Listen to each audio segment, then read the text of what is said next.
Nashville is my hometown, so I'm super excited about us getting to spend some time here on our Airstream adventure.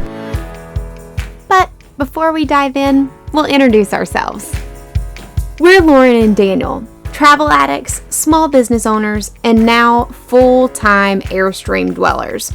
We're on a mission to visit all 50 states in 365 days, shopping 100% American-made and as locally sourced as possible. It's our hope that as we share our journeys with you, you'll be inspired to wander local too. If you watched the last episode, we found ourselves in a bind just before we were supposed to leave for Nashville. After our 12-point-some-odd mile hike to the second tallest peak in Tennessee, this is what we came home to. Our Airstream wasn't going anywhere like this. Thankfully, we have insurance, and we're able to find a local RV repair company to remove it for us. We searched for local Airstream dealers to fix it, but sadly they didn't have any in stock. But when life hands you lemons, make lemonade. And since Ohio is already on our travel schedule, we decided this was the perfect opportunity to visit where our baby was built, the Airstream factory.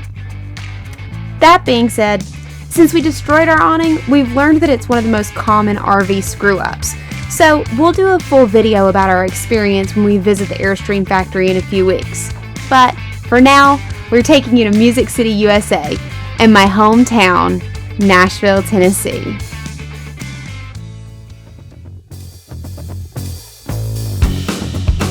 When we got to Nashville, things were already looking up. Daniel managed to successfully back in the Airstream on his very first try.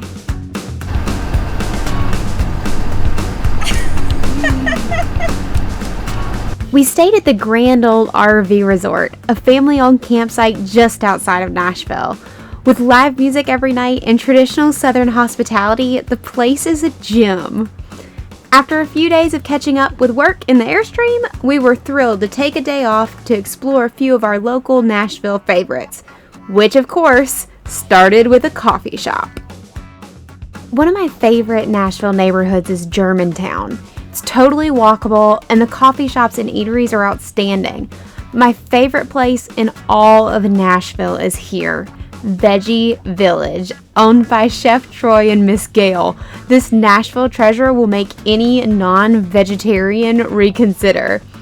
They're known for their Caribbean-style vegan food that they smoke on the porch, but no matter the creation, it's always mouth-watering goodness. Their story is so heartwarming, so I'll let Chef Troy and Miss Gail take it from here. I've always dreamed of having my own restaurant. We kind of stumbled up on this whole thing. Pulled up the street, and there was a police sign that had been put out the night before we came. Told her what we were going to do, because she asked me, so what kind of business are you? I said, a restaurant. She said, what kind? I said, vegan. She said, oh, I'm vegetarian. It was an instant match made in paradise. From there, everything pretty much is history after that. We wanted fresh vegetables, like we grew up on. And to be excited about food. Excited about food. Going flavor, somewhere. Textures, you know, yes. something different. We're blessed. Yeah. We're going to stand strong. Nashville strong. Tennessee strong. Stronger. And lean in. After thanking Chef Troy and Miss Gail for our food and promising to be back soon, it was time to find a spot to eat. So, since Veggie Village is just across the way in Germantown, and they don't have outdoor seating, we decided we would come to one of my favorite parks to eat lunch. So the Bi-Centennial Mall is a state park that you see right around us, but it's really interesting and fun. It's a great place to come walk. There's tons of history about Tennessee that you can learn from, and it's just really beautiful.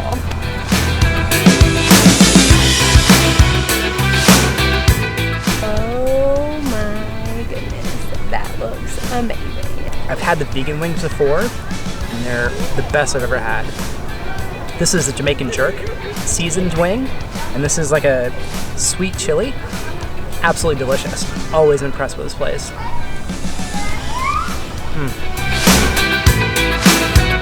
When you come to Nashville and visit Veggie Village, It's really important to know they do have staples, but they also create new custom creations. One of those things that they did today was this incredible pizza.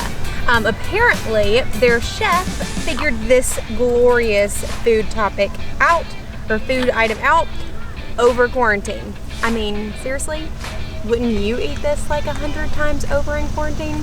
It is so good. Amazing. After we finished our lunch, it was time to visit another fan favorite. Welcome to the Nashville Farmers Markets. Unlike most farmers markets that are open typically on your Saturdays and Sundays, this one is open 7 days a week. And when we like to explore local, this is one of our favorite ways to get in and learn a little bit more about the small businesses, which are essentially the heartbeat of America. The Nashville Farmers Market was actually founded in the early 1800s, when Nashville consisted of little more than a post office, a newspaper, a few local stores and taverns, and an inn. The facilities include 2 covered open-air sheds, a container farm, a greenhouse, and a food hall that includes some 24 restaurants and shops. Who knew? We're on a safari. I feel like we need that for the Airstream. What do you think? I don't think it will fit. No? A little too tall? Just a little. I think we can make it work. After exploring the local vendors and buying a few things to stock the Airstream's kitchen, we decided what better way to cap off an afternoon at the farmers market than with a wine tasting. One of the little gems that we found at the farmers market was Natchez Hills Winery is actually here. The wine is made about an hour south of here in Hampshire, Tennessee, which I actually don't know where that is. I'm gonna have to look that up, but I mean, how can you pass up a wine tasting on a Saturday afternoon? Cheers! After our wine tasting, we headed back to the Airstream for a quick cat nap before it was time to meet up with some of our best friends at another local favorite later this evening. To round off our day of visiting local Nashville favorites, we are here at Yazoo Brewing. It's actually a brand new location in Madison, Tennessee, which is like 30 minutes outside of Nashville. Yazoo was one of the very first craft breweries to become big in the States, and it originated here in Nashville, so what a better way to round off the day.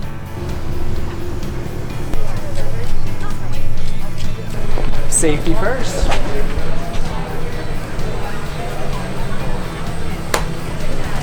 What I love most about Yazoo, other than their beer of course, is their founder's story. Linus Hall started brewing beer in college because, and I quote, he couldn't afford to buy as much beer as he wanted to drink. But after graduation, he moved to Nashville for a job and joined a home brewers club where he started creating his own recipes. When the other brewers liked his creations, his dream of opening a brewery was born. And in 2003, he opened Yazoo, the very first production brewery in Nashville since Prohibition. Oh my goodness, that's really good. Yeah. We make some good beers here. Founders Noir. Before we knew it, the evening was coming to an end. We relaxed with a few friends and had a beer or two before heading back to the Airstream for a good night's sleep under the starry Nashville sky.